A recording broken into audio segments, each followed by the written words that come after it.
학원을 오래 운영하다 보면 정말 신기한 게 있어요. 같은 선생님, 같은 교재, 같은 수업을 듣는데 성적이 꾸준히 오르는 아이들이 있고 비슷한 수준에서 멈춰 있는 아이들도 있습니다. 이 둘의 차이는 공부 머리보다 공부 태도, 그 중에서도 행동 습관에서 확실히 갈립니다.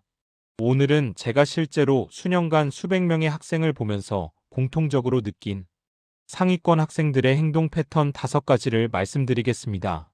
첫 번째, 수업 태도가 다릅니다. 상위권 학생들은 절대 수업을 수동적으로 듣지 않아요. 선생님이 말하는 걸 받아 적는 게 아니라 항상 머릿속으로 이게 왜 이렇게 되는 거지? 를 생각하면서 듣습니다. 수업을 받아들이는 시간이 아니라 이해를 검증하는 시간으로 쓰는 거죠. 그래서 이 친구들은 필기도 다릅니다. 그냥 판서 옮겨 적는 게 아니라 중간에 자기 언어로 요약하거나 문제 옆에 이건 왜 틀렸는지 메모를 남겨둡니다. 그게 쌓이면 복습할 때 완전히 다른 자료가 됩니다. 반면 중하위권 학생들은 수업을 그대로 듣기만 해요. 그 시간은 열심히 앉아 있었는데 집에 가면 아무것도 기억이 안 납니다. 결국 복습하려면 처음부터 다시 공부해야 하죠. 수업 태도의 질이 바로 공부 효율을 결정짓습니다. 두 번째, 질문의 방향이 다릅니다. 상위권 학생들은 모르는 걸 묻지 않습니다. 이해한 걸 확인하려고 묻습니다. 예를 들어, 이 부분은 제가 이렇게 이해했는데 맞나요? 이런 식으로 질문합니다. 즉, 이미 스스로 생각을 정리한 상태에서 묻는 거예요. 반대로 성적이 잘 안 오르는 학생은 문제를 보고 바로 이건 어떻게 풀어요? 라고 물어요. 그 차이는 단순한 질문 같지만 사고 깊이가 완전히 다릅니다. 앞의 질문은 성장의 질문이고 뒤의 질문은 의존의 질문이에요. 학원 입장에서는 이걸 보면 누가 성장할 학생인지 단번에 보입니다. 세 번째, 상위권은 복습 시간을 스스로 정합니다.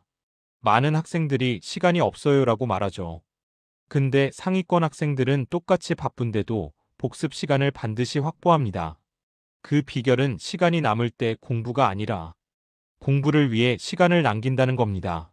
예를 들어 매일 밤 9시부터 10시까지는 학원에서 배운 걸 다시 보는 시간, 이걸 습관화해 두면 복습은 따로 계획하지 않아도 자동으로 돌아가요. 공부는 시스템이 만들어야 지속됩니다. 감정에 맡기면 절대 오래가지 않아요. 네 번째, 상위권은 틀린 문제를 사랑합니다. 시험지를 보면 중하위권은 점수에만 집중합니다. 아, 80점이네. 괜찮네. 그런데 상위권은 틀린 문제부터 찾습니다. 그리고 그걸 다시 정리합니다. 틀린 문제를 분석하는 습관, 이게 상위권을 만드는 핵심이에요. 왜 틀렸는지, 어떤 개념을 착각했는지, 유사 문제에서 같은 실수를 하지 않으려면 어떻게 해야 하는지, 그걸 메모해 두면 한 번의 오답이 평생 안 까먹는 개념이 됩니다. 다섯 번째, 상위권은 비교하지 않습니다. 이건 성적뿐 아니라 마음가짐에서도 큰 차이를 만듭니다. 상위권 학생들은 다른 친구 성적에 크게 흔들리지 않아요. 비교의 기준이 남이 아니라 어제의 자기예요. 지난달보다 나는 조금이라도 성장했는가? 이 기준을 가지고 공부하니까 스트레스보다 동기부여가 커집니다. 반대로 늘 비교 속에 사는 학생은 공부가 자꾸 힘들어지고 의욕이 떨어집니다. 공부의 주체가 자기 자신이 아니라 타인이 되기 때문이죠. 정리해보면 상위권 학생들의 공통점은 결국 한 가지로 귀결됩니다. 공부를 남이 시켜서 하는 일이 아니라 내가 스스로 관리하는 과정으로 생각한다는 거예요. 그 차이가 태도를 바꾸고 태도가 습관을 만들고 습관이 결과를 바꿉니다. 학원은 그 시스템을 도와주는 조력자일 뿐이에요.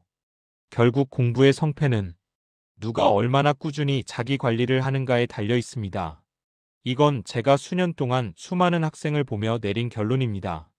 공부의 본질은 노력보다 방향이고 머리보다 행동입니다. 그걸 꾸준히 지켜내는 아이들이 결국 상위권이 됩니다.